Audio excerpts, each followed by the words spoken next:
ضروری ہے، ماں باپ پر اولاد کا حق ہے، ماں باپ پر اولاد کا حق ہے ان کو دین سکھائے، ان کو بنیادی عقائد سکھائے، ان کو دین کا طور طریقہ سکھائے، مہد سے لے کر لحد تک جب پیدا ہو تو کان میں اذان دے دے، پھر اس اذان کے معنی کے مطابق زندگی بسر کرنے کا اس کو آگے چل کر کے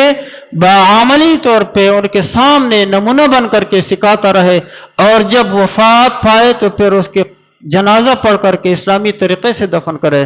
ساری زندگی یہ اسلامی شرائط اسلامی قاعدے کے مطابق گزرے گی، تو یہ کیا ہے؟ کامیابی ہے۔ حضرت عمر رضی اللہ عنہ کے سامنے ایک مقدمہ لایا گیا، باپ شکایت کر رہا تھا اپنے بچے سے، بات نہیں مانتا ہے میرا، یہ نافرمان ہے، فلاں ہے فلاں ہے۔ حضرت عمر رضی اللہ عنہ نے بچے کو بولا، بیٹا تو کیوں جو ہے نا اپنے والد کی بات نہیں مانتے ہو؟ تو بیٹے نے جو باتیں بتائی، اس نے میں پیدا ہو گیا تو میرا نام ہی رکھ دیا، نام کا معنی اچھا نہیں ہے، میں اسی لیے نہیں لیتا ہوں،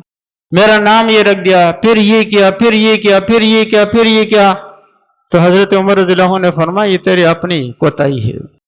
اولاد کو نافرمان بنانے میں ماں باپ کا دخل ہوتا ہے۔ کتنے ایسے سینٹر بنے ہیں، کسی زمانے میں ہم سنتے تھے نا کہ وہ لوگ بوڑھے لے جا کر کے اپنے بوڑھوں کو لے جا کر کے سینٹروں میں داخل کراتے ہیں۔ اب آپ کو ایسے سینٹر ڈیفنس میں بھی ملیں گے، آپ کو جو ہے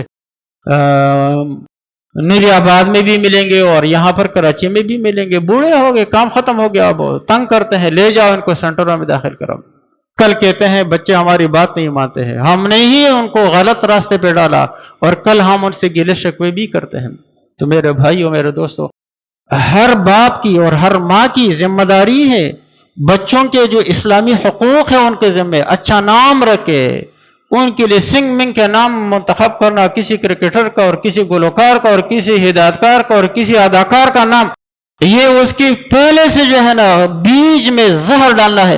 اچھا اسلامی نام رکھ کے اس کے حدیث شریف میں عبداللہ عبد الرحمن، اللہ کا بندہ، رحمان کا بندہ، اس سے ملتا جلتا نام، نیک لوگوں کے نام رکھے۔ ہم لوگ نام دیکھتے ہیں، بہت سارے لوگ پوچھتے ہیں ہم نے یہ نام رکھا ہے، اس کا کیا معنی ہے؟ اس کے کچھ معنی نہیں بنتا ہے، بھئی یہ کیوں رکھا ہے؟ بس یہ فلاں ایک کانگریس کا نام ہے، یہ فلاں جگہ کا نام ہے۔ تو نام سے لے کر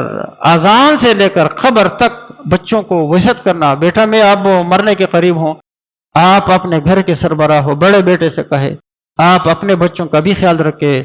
میرے جو چھوٹے بچے ہیں تم سے عمر میں، ان کا بھی خیال رکھے، اپنی ماں کا، والدہ کا بھی خیال رکھے۔